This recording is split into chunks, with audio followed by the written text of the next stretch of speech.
Hello everyone, I'm Mike Escamilla, and today we're going to bring you the best of the GoPro Mountain Games. Pro athletes, enthusiasts, and families all come to Vail, Colorado to celebrate the mountain lifestyle.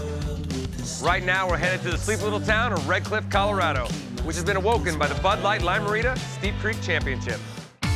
This is Homestake Creek, where the best Steep Creek kayakers in the world have gathered once again to battle the Rocky Mountain runoff of Class 5 whitewater in a test of endurance and skills. Hi everyone, I'm Luke Van Valen alongside kayak legend Ken Hovey. And once again, this creek has set up some serious Class 5 conditions for these pros. A lot of low volume, a lot of rocks, a lot of things that you're bouncing over, trying to tip you, pin you to send you out of control, get in between two rocks, or just trying to keep your speed up through all the holes. It's got so many things you have to be on your game and you have to be focusing on every stroke. It's just an incredible race and there's a lot of places you can lose. We are in the middle of the men's final and Hunt Jennings has laid down the time to beat with a 144.41. But still to take the water is Rush Sturgis and Dane Jackson.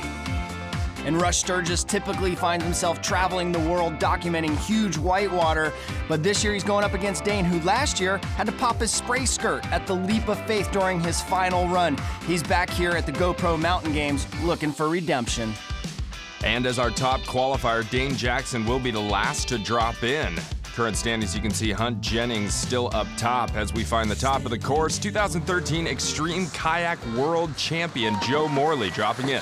Now he gets off to a great start. This guy is no stranger to going down steep creeks. He's a former world champion back in 2013 for exactly this discipline. But Homestake Creek, it's tight and technical.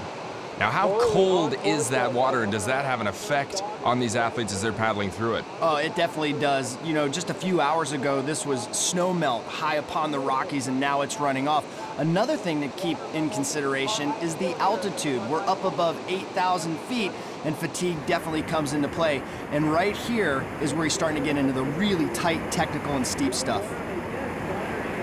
Well, making his way into the gut of this course right now, trying to find that time. Remember, it is a timed race. No judging of any kind takes place out here. Yeah, and the timing that they have is down to the 100th of a second, and that's where this competition can come into.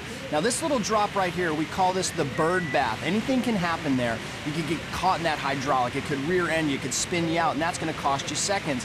Now, Joe's done a fantastic job at the top of the course, and now as he comes down into what we call little sunshine, into the next series of drops, fatigue is playing a part. Also, his adrenaline is pumping because you got to stay upright and you have to keep that boat face downstream.